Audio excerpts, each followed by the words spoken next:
말씀을 나누겠습니다. 창세기 2장 18절에서 25절까지의 말씀 함께 봉독하시죠. 여호와 하나님이 가라사대 사람의 독초하는 것이 좋지 못하니 내가 그를 위하여 돕는 배필을 지으리라 하시니라. 여호와 하나님이 흙으로 각종 들짐승과 공중의 각종 새를 지으시고 아담이 어떻게 이름을 짓나 보시려고 그것들을 그에게로 이끌어 이르시니 아담이 각 생물을 일컫는 바가 곧 그 이름이라. 아담이 모든 육축과 공중의 새와 들의 모든 짐승에게 이름을 주니라. 아담이 돕는 배필이 없으므로 여호와 하나님이 아담을 깊이 잠들게 하시니 잠들매 그가 그 갈빗대 하나를 취하고 살로 대신 채우시고 여호와 하나님이 아담에게서 취하신 그 갈빗대로 여자를 만드시고 그를 아담에게로 이끌어 오시니 아담이 가로되 이는 내 뼈 중에 뼈요 살 중에 살이라. 이것을 남자에게서 취하였은즉 여자라 칭하리라 하니라. 이러므로 남자가 부모를 떠나 그 아내와 연합하여 둘이 한 몸을 이룰지로다. 아담과 그 아내 두 사람이 벌거벗었으나 부끄러워 아니하니라.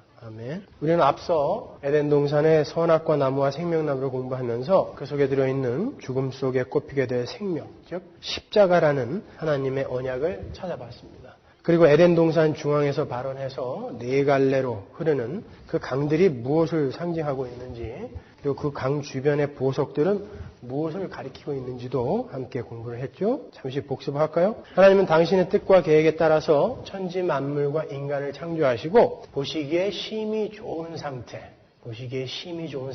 토부의 상태, 다른 말로 선한 상태로 만들어 놓으셨습니다. 그런데 인간이 하나님의 은혜 밖으로 뛰쳐나가서 선악과를 따먹음으로 말미암아 그 선한 상태가 깨져버렸어요.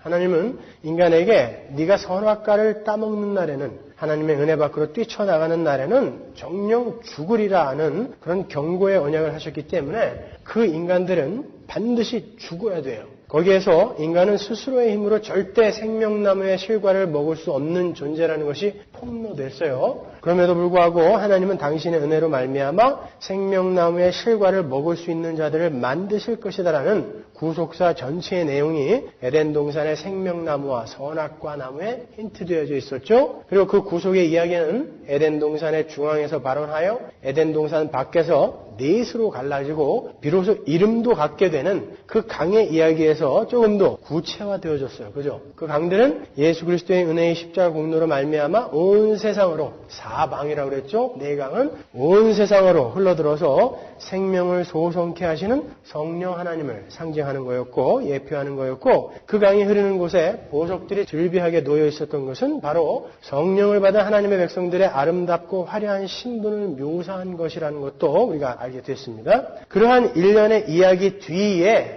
바로 오늘의 본문이 붙어 있는 거예요. 오늘 본문도 바로 앞서 설명된 죽음 속에서 꼽히는 생명이라는 그 은혜의 복음이 어떠한 방식으로 실행이 될 것인가에 대한 조금 더 구체적인 설명이라는 관점에서 해석을 하시면 여러분의 이해에 큰 도움이 되실 거예요. 조금 의아하시죠? 어떻게 하와가 만들어지는 사건이 구속사와 관련이 있는가? 선악과 나무와 생명나무와 이 하와가 만들어지는 게 무슨 관계가 있을까? 그럼 지금부터 어떻게 아담의 갈비뼈로 하와를 만드시는 이야기가 선악과 이야기와 동일한 틀 속에서 이해될 수 있는지 함께 공부해 보도록 하겠습니다. 성경은 정확한 논리를 갖고 흐르고 있다고요. 아무 이야기나 짜집게해서 붙여놓은 게 아니란 말입니다. 창세기 2장 18절 보세요. 여호와 하나님이 가라사대 사람의 독초하는 것이 좋지 못하니 내가 그를 위하여 돕는 배필을 지으리라 하시니라. 여기 보시면 좋지 못하다라는 말이 나오죠. 독초하는 것이 좋지 못하다. 그죠?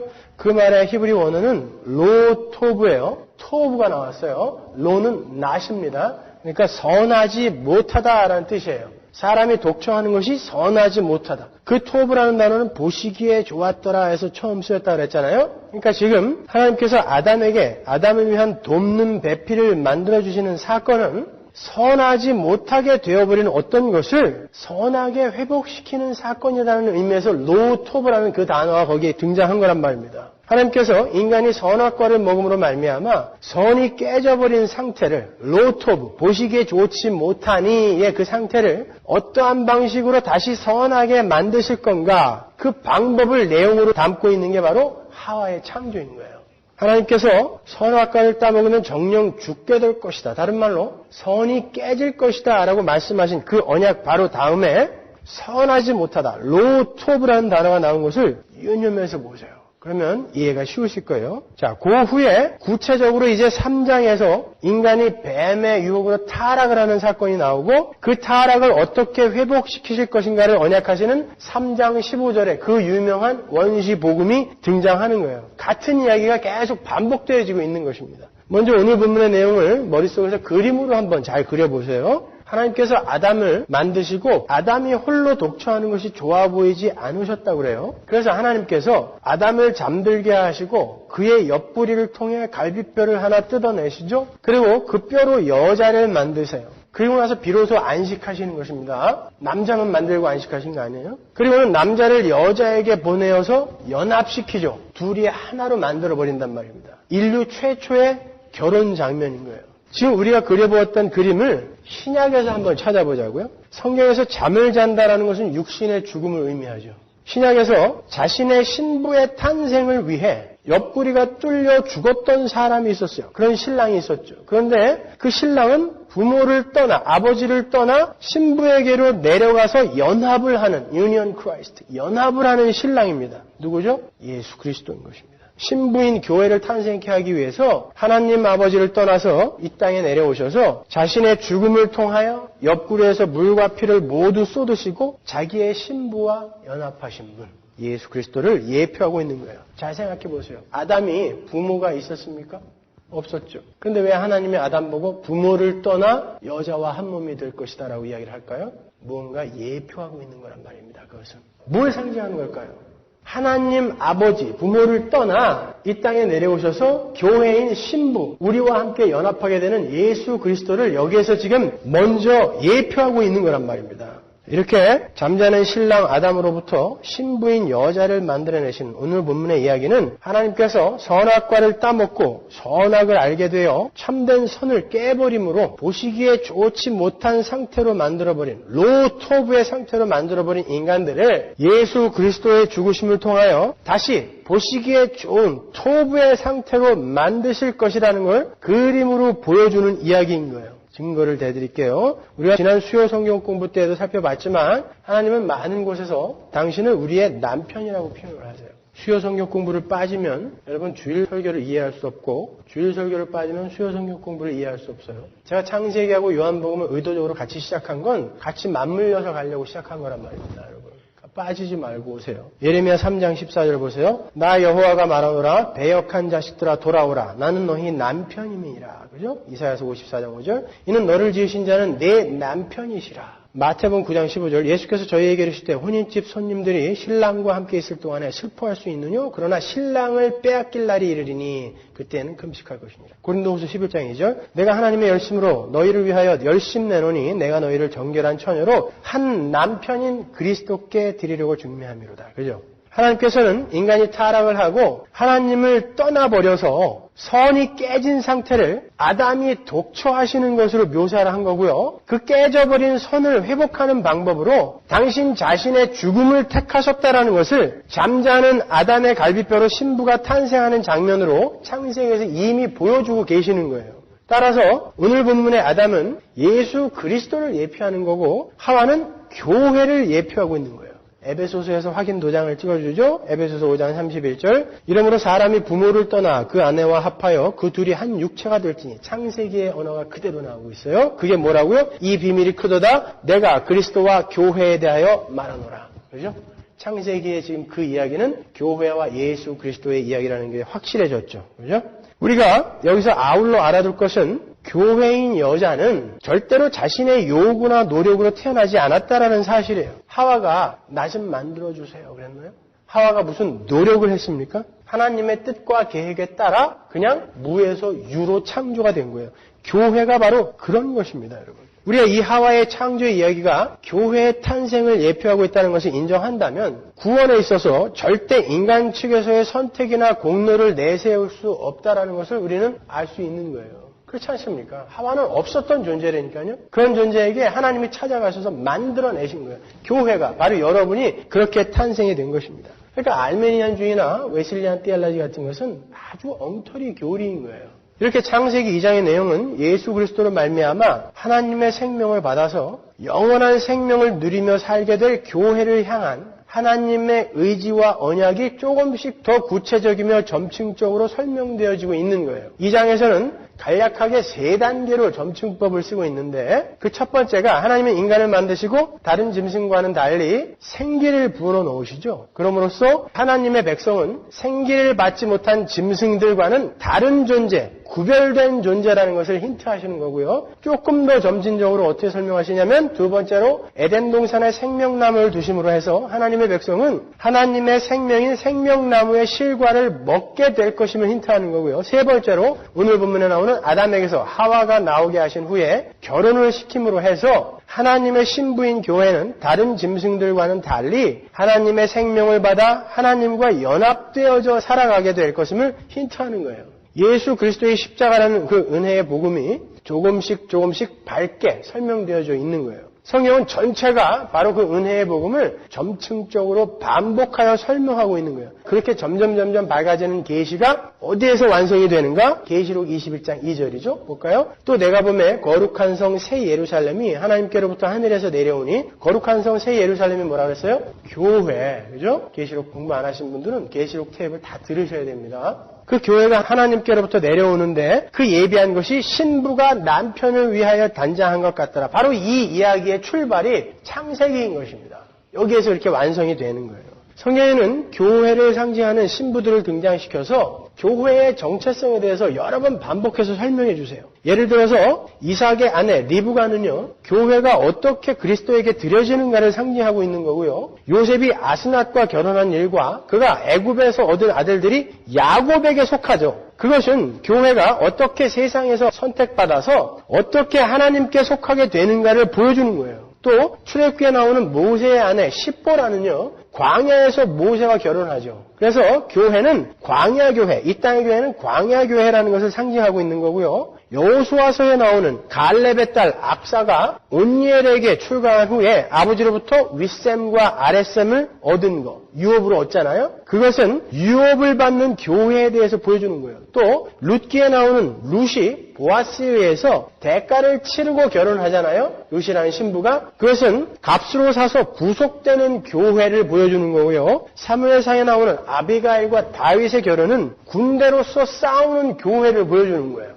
이렇게 교회는 세상에서 선택을 받아서 구속을 입었고 광야를 거쳐 나왔으며 사탄과 싸워야 하는 것이며 유혹을 받을 것이며 그리스도께 바쳐진 존재인 거예요. 이 모든 것들이 예수 그리스도의 십자가 사건으로 일어나게 된 것이고 그 십자가의 사건이 바로 창세기 2장의 하와의 창조의 모습 속에 들어있다는 말입니다. 그래서 하와라는 신부가 거기서 창조가 되는 거예요. 이해가 가세요? 그러니까 우리 교회는 결코 우연히 우발적으로 생겨난 게 아니에요. 이렇게 하나님의 계획 속에, 언약 속에 계속 들어있었단 말입니다. 영원 전부터 존재했던 하나님의 계획하심과 작정 속에 이미 우리 교회의 창조는 들어있었던 거예요. 심심해서 괜히 만들어낸 거 아니라니까요, 여러분. 창세기부터 교회가 계속 나오지 않습니까? 그러니까 세대주의자들이 이야기하는 건 완전히 엉터리죠. 유대인들을 구하러 내려왔는데 얘네들이 배반하니까 에이 열받는다. 딴 놈들도 구하자 해서 구했다는 게 세대주의거든요. 그런 말도 안 되는 주장이 어디 있습니까? 성경이 어떤 것인지를 제대로 처음부터 끝까지 공부를 못 해본 사람들이죠. 에베소서 1장 23절 보세요. 교회는 그의 몸이니 만물 안에서 만물을 충만케 하시는 자의 충만이라. 교회는 예수 그리스도의 충만이라고 그래요. 예수님은 교회가 없이는 충만하지 않으시기로 작정하신 거예요. 교회가 있어야 예수는 충만해진다니까요. 그러니까 교회가 없는 예수는 혼자 독처하는 모습이 되는 것입니다. 하나님께서 남자만 만들고 안식하신 게 아니라 여자까지 만들고 안식하셨잖아요. 그러니까 여자가 없이는 하나님의 안식을 하지 않으시기로 했다라는 건 하나님의 교회는 이미 영원 전부터 작정되어져 있었던 것입니다. 그런데 또 한 가지 아주 중요한 사실이 오늘 본문에 들어있어요. 그 신부인 교회는 오직 예수 그리스도에게서만 나온 자들이어야 된다는 거예요. 다른 길은 없어요. 종교, 다원주의, 천만의 말씀. 오직 예수 그리스도에게서만 나와야 되는 거예요. 그분만 길이요, 진리요, 생명이에요. 천하 인간에게 다른 이름을 준 적이 없어요. 하나님께서. only 예수 그리스도. 그래서 하와가 굳이 아담의 갈비뼈로 만들어진 거예요.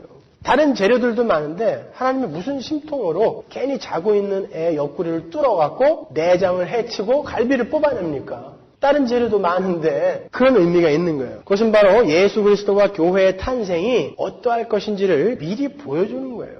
하나님이 얼마나 섬세하시고 세밀하십니까, 여러분? 하나님의 백성들인 교회가 꼭 예수 안에서만 나와야 한다는 사실은 오늘 본문 문맥 속에서도 확실하게 나와 있어요. 성경을 주의 깊게 보신 분들은 오늘 본문을 읽으시면서 조금 석연치 않은 문맥을 발견하셨을 거예요. 하나님께서 아담이 독처하는 것이 선하지 않아서 그에게 돕는 배필을 만들어주시는 사건에 갑자기 19절과 20절에서 아담이 짐승들에게 이름을 붙여주는 이야기가 삽입이 되어 있어요. 그죠? 왜 그랬을까요? 아무 관계가 없는 이야기인 것 같은데. 그리고 또 한 가지, 왜 그 수많은 짐승들 중에서 아담의 돕는 배필을 선택하지 않았을까요? 아니, 왜 짐승들을 등장시켜서 이름을 지어주는 장면을 삽입시킨 후에 그 사건을 아담의 갈비뼈와 대조를 시키고 있을까요? 샘족의 문화권에서 이름을 지어주는 게 어떤 의미가 있다고 그랬죠? 이름 짓는 자가 이름을 받는 자의 존재의 속성과 내용을 속속들이 파악을 하고 있다는 뜻으로 이름을 짓는 자가 이름을 받는 자에 대한 소유권과 통치권을 갖고 있다는 것을 입증하는 거라고 그랬잖아요. 아담이 모든 짐승들의 이름을 붙였다는 건 아담이 그 짐승들의 속성과 내용을 속속들이 다 파악해서 알고 있었다는 뜻이에요. 그럼에도 불구하고 아무리 보아도 그 모든 짐승들 중에는 배필로서 아담을 도와줄 존재가 없었다는 거예요. 조금 있으면 알게 되시겠지만 그 짐승들이 바로 세상을, 교회와 구별되는 세상을 상징하는 거예요. 그래서 하나님은 짐승처럼 살고 있는 세상과는 전혀 다른 근원에서 나온 존재가 교회라라는 것을 설명하시기 위해서 아담이라는 존재 안에서 그 아담을 돕는 배필을 지으시는 거예요. 일부러 그 아담의 뼈를 뽑아내시는 것입니다. 그 부분을 조금 더 구체적으로 제가 설명해 드릴게요. 우리가 앞서 공부했던 2장 7절을 보면 최초의 사람은 흙으로 지어진 후에 생기를 받아요. 2장 7절 볼까요? 여호와 하나님의 흙으로 사람을 지으시고 생기를 그 코에 불어넣으시니 사람이 생명이 된지라. 여기서 생명이라고 번역이 된 단어는 하인 네페시, 하야예요. 여러분 설명해 드렸죠?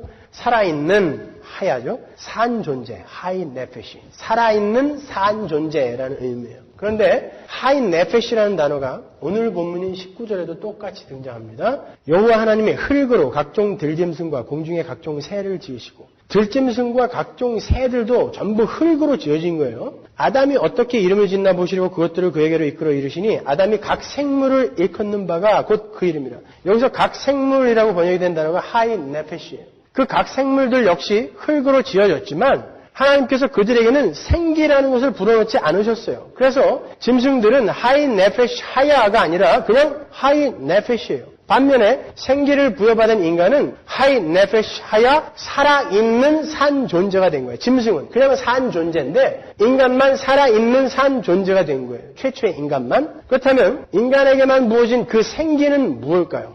그 단어는 히브리어로 니스마트 하임이에요. 제가 전에 간단하게 설명해 드리기를 그 니스마트 하임은 생명의 기운이라는 뜻이라고 말씀드렸죠. 생명 자체가 아닌 생명의 기운. 그죠?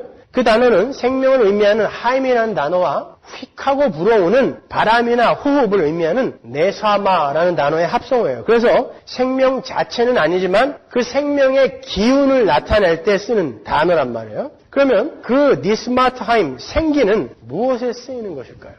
왜 최초의 인간에게 하나님께서 니스마트 하임, 그 생기를 불어넣으셨을까요? 그걸 알면 최초의 인간과 짐승들이 어떻게 다른지를 우리가 알 수 있겠죠. 그 니스마트 하임이라는 똑같은 단어가 잠언에 나오는데 잠언 20장 27절 보세요. 사람의 영혼은 여호와의 등불이라 사람의 깊은 속을 살피느니라. 여기서 영혼이라고 번역이 된 단어가 니스마트 하임이에요. 그 니스마트 하임이 무엇을 하는 기능이 있다고 그래요? 여기서 사람의 속을 살핀다 그러잖아요. 여기서 사람의 속이라고 번역이 된 단어가 베텐이에요. 그 단어는 자궁 혹은 생명, 자궁 속의 생명이라는 뜻이에요. 따라서 니스마트 하임, 그 생기는 뭘 하는 거예요? 생명을 알아보고 생명을 지각하는 어떤 것을 의미하는 거예요. 그러니까 창세기 2장 7절에 생기를 받은 생명이 의미하는 바는 짐승들에게는 주어지지 않은 생명의 기운을 받아서 생명을 감지하고 생명을 알아볼 수 있는 존재라는 뜻인 거예요. 그게 생기를 받은 생명인 거예요.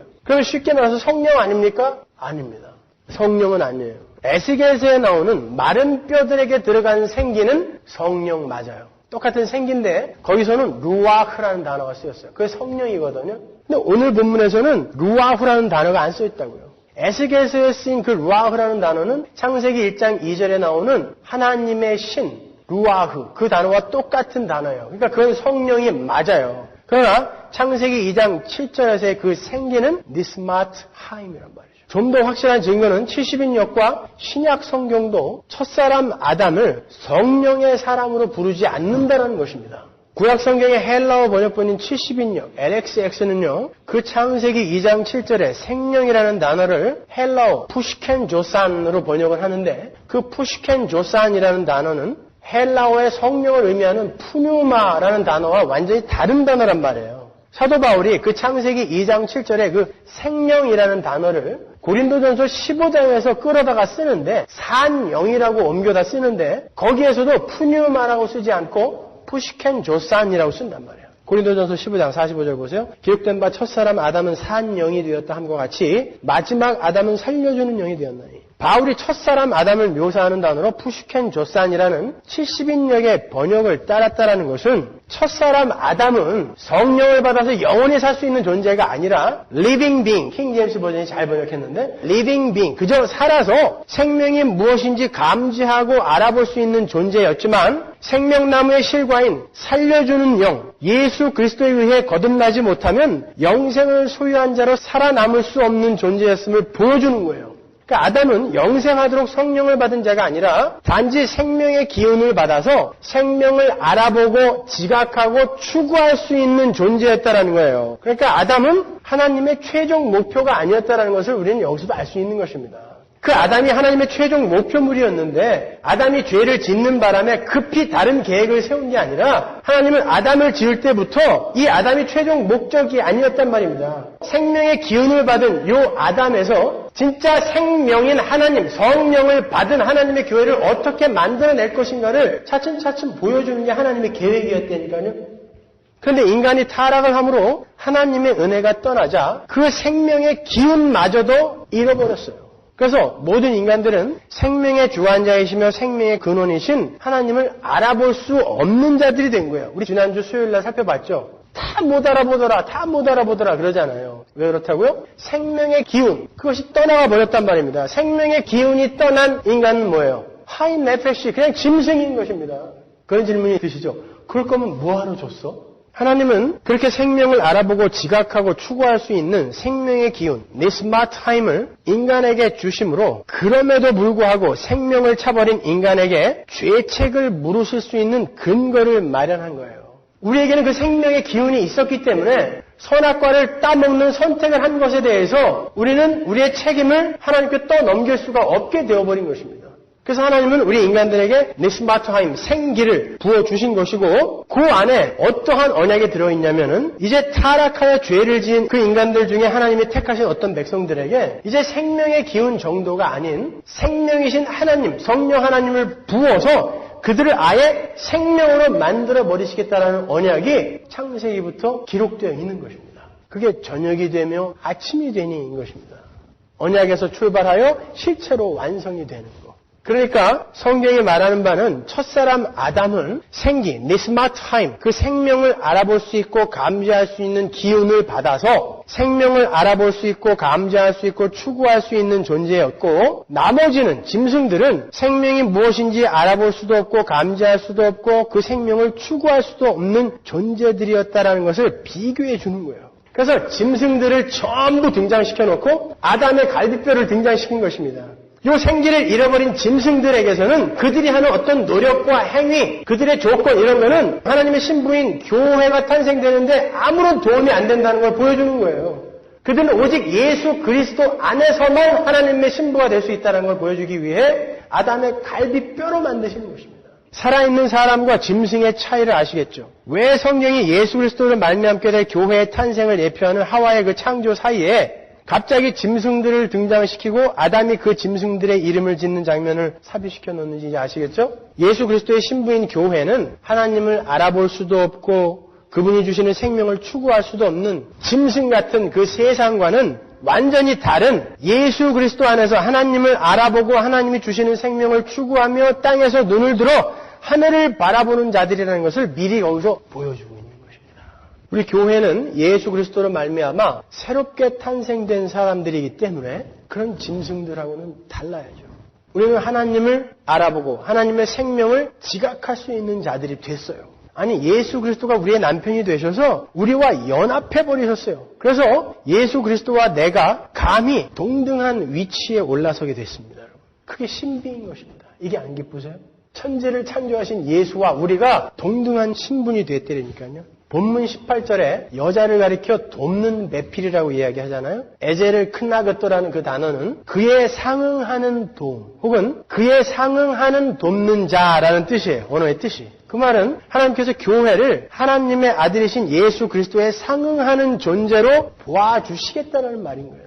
아내와 남편, 여자와 남자 다 마찬가지인 거예요. 여자가 돕는 배필인데 왜 나를 안 도와? 이건 무식한 이야기인 것이죠. 상응하는 존재라는 뜻이라니까요. 여자들 무시하지 마시라니까요. 그렇다면 예수라는 신랑 안에서 나온 예수의 갈비뼈로 만들어진 그 교회는 분명히 예수 그리스도의 성분과 속성을 지니고 있어야 되는 거죠. 창세기 2장 23절 보세요. 아담이 가로되 이는 내 뼈 중에 뼈요 살 중에 살이라. 이것을 남자에게서 취하였은즉 여자라 칭하리라 하니라. 이러므로 남자가 부모를 떠나 그 아내와 연합하여 둘이 한 몸을 이룰지로다. 성경은 분명 교회는 짐승들과는 달리 예수 그리스도 안에서 나온 예수 그리스도의 살 중에 살이요 뼈 중에 뼈라고 기록을 하고 있어요. 그렇기 때문에 교회는 예수 그리스도의 삶의 원리인 십자가의 삶을 추구해야 되고 그게 예수 그리스도의 삶의 원리라니까. 그게 예수예요. 십자가의 삶이. 그냥 한번 살아주시고 간 게 아니라 그 삶이 하늘나라의 삶의 원리이고 예수의 삶의 원리인 것입니다. 예수의 갈비뼈에서 나온 우리에게서도 바로 그 십자가의 삶이 나와야 되는 거예요. 그리고 자기를 비우고 하나님과 원수들의 유익을 구하신 예수 그리스도의 자기 부인의 삶, 그 삶 또한 우리에게서 나와야 하는 것입니다. 교회와 예수 그리스도는 성분과 속성이 같은 것이기 때문에 비록 성숙의 정도가 다르긴 하지만 우리의 세계관과 가치관이 정말 이 세상의 힘의 원리와는 정반대의 십자가의 삶의 원리로 바뀌어 있는가? 우리는 우리의 삶을 자주 돌아봐야 되는 거예요. 정말 우리가 하늘의 생명을 알아보고 지각할 수 있는 존재들이라면 우리에게서는 예수 그리스도의 성품이 나와야 하고 적어도 그러한 삶을 위한 분투가 우리의 삶 속에 있어야 한다는 것이죠. 만약 그게 전혀 없다면 짐승이라니까요. 이사야서 1장 3절 소는 그 임자를 알고 나귀는 주인의 구유를 알건만은 이스라엘은 알지 못하고 나의 백성은 깨닫지 못하는도다 하셨도다. 하나님은 말씀하시죠. 소나 나귀도 주인을 알아보는데 이 짐승만도 못한 인간들은 나를 못 알아본다라고 이야기한단 말입니다. 그래서 제가 수요일날 말씀드렸지만 해리 아이언사이드가 이 구절을 갖고 하나님을 떠난 인간의 악한 모습을 가리켜 이 짐승만도 못한 놈이라고 욕을 하는 건 짐승을 모독하는 거다. 왜? 사람은 짐승보다 못한 인간들이기 때문에 그 짐승 모독하지 말아라. 그렇게까지 이야기를 했단 말이죠. 그들은 생기, 니스마타임이 없는 그저 흙이기 때문에 타락한 인간은 그저 흙이기 때문에 생명을 알아보지도 못하고 생명을 추구하지도 않아요. 천국과 지옥? I don't care. 하나님? I don't care. 있던지 말던지 모르니까. 그게 얼마나 무시무시한 이야기인지 모르고 함부로 이야기한다니까요. 흙이기 때문에 그래요. 생명을 알아볼 수 있는 니스마타임이 떨어져 나가버렸기 때문에 그들은 그저 흙으로서 흙에 속한 것, 다른 말로 이 땅에 속한 것에만 관심이 있어요. 왜? 흙이니까. 그래서 바울은 이야기하는 거예요. 너희들이 구원을 받았니? 그럼 위의 것을 찾아라. 그런 것입니다. 왜? 그들 안에 생기 정도가 아니라 성령이 들어와 있으니까 이제는 땅의 것만 바라보는 그런 삶을 살면 안 돼. 라고 이야기하는 거예요. 마치 타락한 짐승인 뱀이 평생을 땅속에서 흙만 먹도록 저주를 받은 것처럼 저주받은 짐승인 인간들은 그렇게 살 수밖에 없다는 거예요. 명예, 돈, 이 땅에서의 행복, 이딴 거나 추구하면서 계속 흙만 파먹다가 가게 된다는 것입니다. 그들을 짐승이라고 부르는 것입니다. 그들은 교회가 아니다라고 성경이 이야기하는 거예요. 그래서 제가 여러분들에게 거기서 나와라라고 이야기하는 것입니다. 이 세상의 원리, 힘의 원리, 거기서 나오십시오라고 이야기를 하는 거예요. 저는 중국의 거장 5세대 감독이라고 그러죠. 장혜모 감독을 아주 좋아해요. 가장 최근의 영화인 그 황후화를 비롯하여 최근 거는 조금 떨어져요. 초기 작품인 귀주 이야기라든지 국두, 붉은 수수밭 이런 영화는 정말 수작이죠. 제가 왜 장혜모를 좋아하냐면 그 장혜모 감독은 적어도 인생이 뭔지를 아는 것 같아요. 보신 분 계시죠? 스파이더맨 3 이런 거 보지 말고 그런 거 보라니까. 그 사람은 쾌락을 쫓고 세상의 힘을 쫓아가고 인기를 쫓아가는 사람들의 말로가 어떻게 되는 것인지를 거의 그의 모든 작품에서 그려요. 그래서 서양 사람들이 아주 좋아합니다. 그 영화를. 물론 해결책은 제시 못하죠. 예수를 알지 못하는 사람이기 때문에. 그러나 인생이 어떤 거라는 것은 정확히 알고 있어요. 국두 같은 영화에서는 쾌락을 쫓고 이기심을 쫓아 자기만을 위해서 살던 인간들이 양서방네 염색 공장에 불타는 그 속에서 하나하나 타 죽어가는 모습으로 그려요. 근데 제가 그걸 보면서 깜짝 놀랐어요. 이게 지옥이구나 라고 생각될 정도로 잘 그려놨어요. 20여 년 전에 나온 영화인데도 불구하고 그 장면은 생생하게 기억이 나요. 여러분, 세상 사람들도, 아직 예수를 모르는 세상 사람들도 그렇게 자기만을 위해 세상의 힘을 쫓아 쾌락과 재물과 명예를 쫓아 사는 사람들의 결론이 어떻게 될 것인가를 그 사람들도 알아요. 그리고 그런 사람들을 다른 사람들이 인정해 준다니까요. 맞아, 너 잘 본 거야 라고 인정해 준단 말입니다.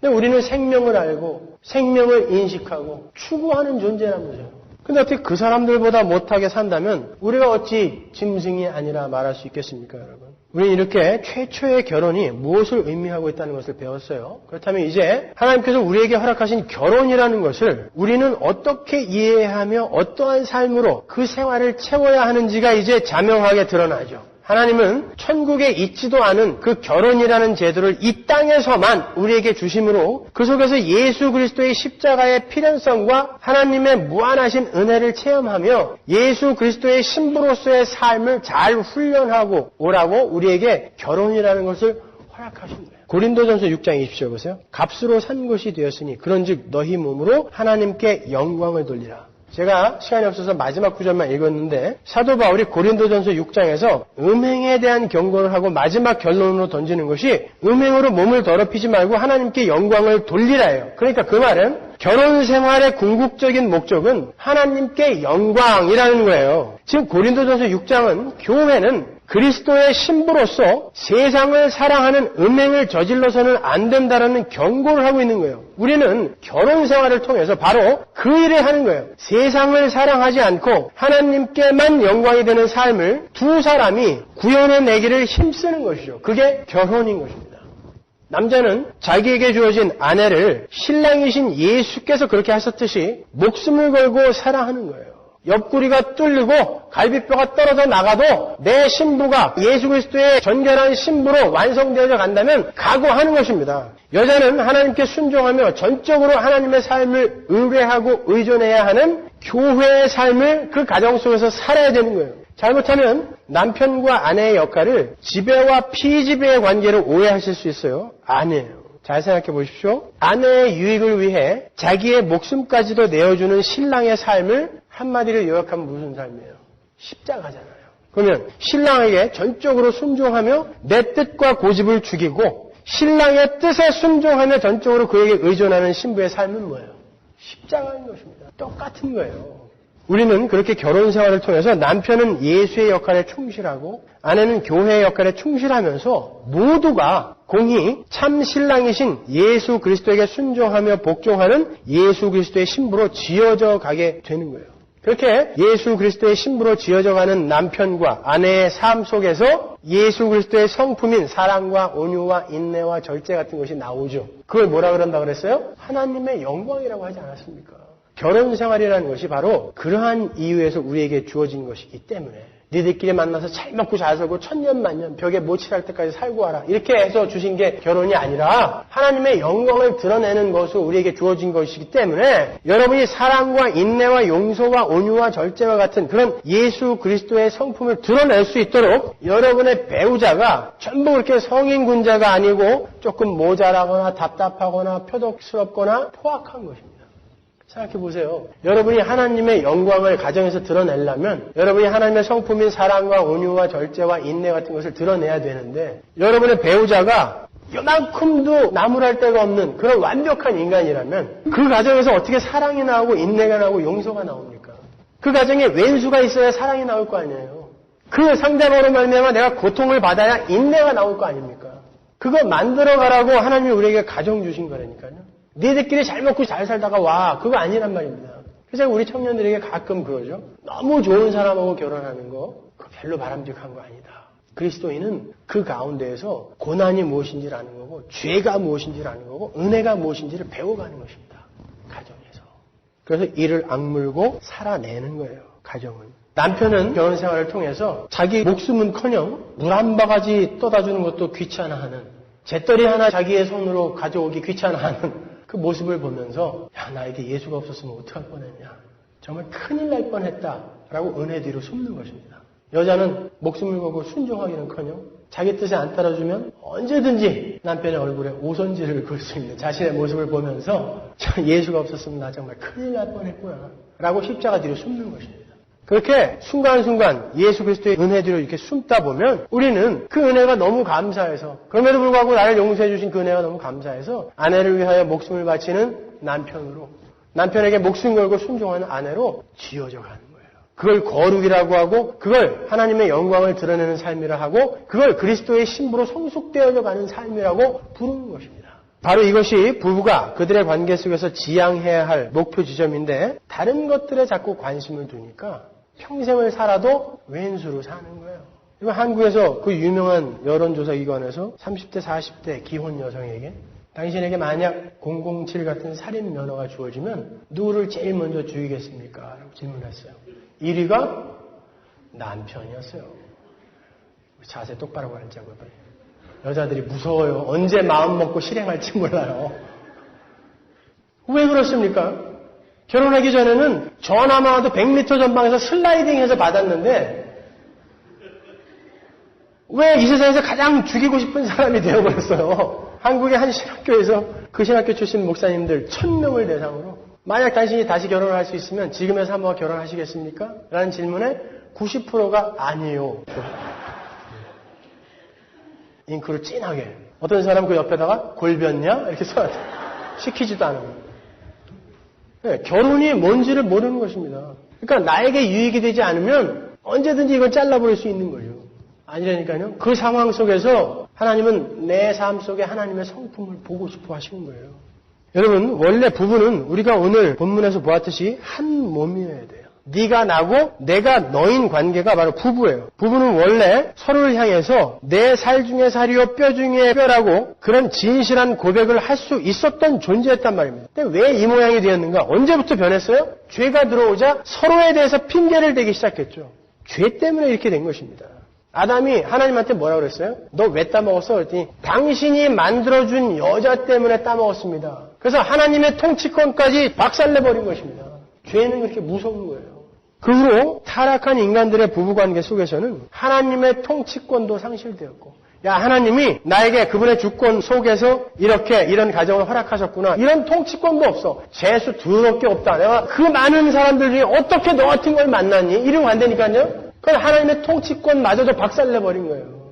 그리고 서로에 대한 순종과 사랑도 상실이 되어버린 거죠. 왜? 짐승이니까. 이제 부부는 한 몸이 아니라 각자가 자기의 유익만을 위해서 상대방을 갉아먹고 싶어하는 거머리같이 되어버린 거예요. 창세기 3장 16절 보세요. 또 여자에게 이르시되 내가 네게 잉태하는 고통을 크게 더하리니 네가 수고하고 자식을 낳을 것이며 너는 남편을 사모하고 남편은 너를 다스릴 것이니라 하시고, 여기서 하모하다라고 번역이 된 이 단어 태슈카는 장악하다라는 뜻이에요. 그러니까 인간이 타락을 하고 자기 자신만을 위해서 살게 되자 부부관계가 여자는 남자를 장악하려 하고 남자는 여자를 다스리려는 관계로 변해버렸다는 거예요. 그러니까 늘 부딪히죠. 그게 하나님의 저주의 결과라니까요. 그래 우리는 저주에서 회복된 사람입니다. 그것과는 다른 삶을 보여줘야 되는 거예요. 가정 속에서. 그래서 많은 사람들이 결혼을 하면서, 타락한 많은 사람들이 결혼을 하면서 그 상대방이 자기의 짐을 덜어주거나 자기의 삶의 보탬이 되기를 바라는 거예요. 성경이 요구하는 순종이나 목숨을 건 사랑은 도대체 찾아볼 수가 없게 되었어요. 이 시대는. 그죠? 저 산타클라리타에 사는 어떤 남자, 그 사람 하나는 그렇게 산다 그러더구만요. 직업이 목사라고 그러던데. 그 사람 이외에 본 적이 없어, 저는. 자기만을 위해서 사니까 그런 거예요. 자기만을 위해서. 쌍방이 모두가 그 상대방을 자기의 유익을 위한 자기 존재의 확장으로 보는 거예요. 그래서 자기의 배우자가 많이 배우고 잘생기고 예쁘고 돈이 많으면 마치 자기 존재가 그만큼 확장이 된 듯해서 매우 흡족해하는 거예요. 그래서 부모들이 예수를 믿는다고 하면서도 자기 자식 새끼 배우자는 번듯한 사람을 구하려고 애를 쓰는 것입니다. 그러나 반대로 상대방이 자기에게 유익이 되기는커녕 못생기고 무식하고 가난한 사람이면 자기 존재에 피해를 주는 인물로 찍어버려서 미워하게 되는 거죠. 나에게 도움이 안 되기 때문에. 아닙니다, 여러분. 그러한 삶은, 그러한 이기적인 삶은 상대방이 어떻게 되든 말든 나의 유익을 위해 서로에게 핑계를 대었던 타락한 하나님의 그 생기를 잃어버린 짐승인 아담의 삶인 거예요. 우리 성도들은 상대방을 위해서 내가 손해보고 내가 죽어주는 십자가의 삶을 살아야 하는 사람들인 거예요. 그래서 상대방을 이용해서 내가 유익을 보려는 생각을 버리고 나로 인해 상대방을 어떻게 유익하게 해줄까를 고민하는 삶을 사는 것입니다. 나의 배우자가 조금 모자라고 다른 사람들로부터 손가락질을 받는 부족한 사람일지라도 그러면 쪽팔려서 자기도 미워해. 그죠? 아니라니까요. 그 배우자를 향해 너는 왜 나의 얼굴에 나의 체면에 먹칠을 하냐라고 함께 손가락질을 하면 안 되는 거예요. 적어도 나만은 그 배우자의 편에 서서 온몸으로 그 배우자에게 쏟아지는 화살을 맞아내야 되는 거예요. 예수 그리스도께서 벌거벗은 부끄러운 아담이 되셔서 십자가에서 죽으셨듯이 우리도 우리의 배우자의 부끄러움을 내가 지는 것입니다. 어디서 이런 걸 만나갖고 좀 유식하고 돈도 많고 이쁘고 그러면 내가 얼마나 다른 사람들한테 면이 서 또서 이런 걸 만나갖고 내가 그냥 다른 사람들한테까지 덤탱이로 망신을 당해야 하는가. 이거 짐승이라니까요. 우리는 배우자의 부끄러움을 내가 지는 거예요. 그게 성도인 것입니다. 온 세상 사람 모두가 여러분의 배우자에게 등을 돌려도 여러분은 그 배우자의 편이 되는 거예요. 그리고 가르치고 권면하며 눈물로 기도하면서 그 상대방을 위해 내가 희생을 하는 거예요. 그러한 삶을 통해 내 배우자가 나에게서 예수를 보게 되는 거고 그 삶이 바뀌게 되는 것입니다. 그게 부부인 거예요. 그래서 저는 이 세상에서 그 누구보다도 우리 아내를 아끼는 거죠. 맞아요. 그렇게 사셔야 되는 것입니다. 그 십자가를 지는 거예요. 죽기까지 해보는 것입니다. 힘들죠. 왜 안 힘들겠어요? 생각만 해도 그냥 이가 갈리는. 아니요. 사랑해 주는 거예요. 옆 사람 한번 보세요. 자, 옆에 있는 아내, 남편을 한번 보십시오. 굉장히 기분 나쁘게 쳐다보시면. 설교를 듣고도 이러니 이거 뭐. 그 사람들의 거룩을 위해 여러분이 존재하는 거고 여러분의 거룩을 위해 바로 그 상대방이 존재하는 것입니다. 그게 결혼인 거예요. 여러분 다른 집안 사람들 부부관계 이런 거 부러워하지 마세요. 다 똑같은 짐들이 있다니까요. 괜히 사람들 많은 데서 싸운 티내고 불화하는 티내고 그러면 괜히 부끄러우니까 전부 연극들 하고 있는 거예요 지금. 그죠? 집에서 막 머리끄댕이 잡고 싸우고 와서도 여기서는 왜? 내가 괜찮은 사람이라는 걸 보여줘야 되거든요. 그러니까 부러워하지 마세요. 다 똑같아요. 집에 리모컨 제대로 남아있는지 별로 없어요. 그 속에서 우리는 하나님의 자녀로 지어져 가는 것입니다. 다 똑같아요. 어차피 한 세상 사는 거예요. 다 그놈이 그놈이고 그분이 그분이죠. 여러분 속에서 정말 묵직한 것이 울컥하고 솟아오를 때 나를 탄생케 하기 위해서 십자가에서 죽으시고 옆구리에서 피와 물을 모두 쏟아내신 그 예수를 떠올리세요.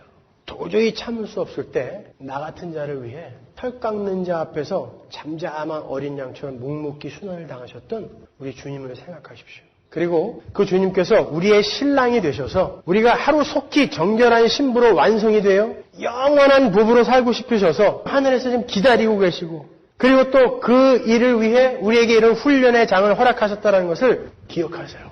그럼 잘 견디실 수 있을 것입니다. 아셨죠? 네, 기도하겠습니다.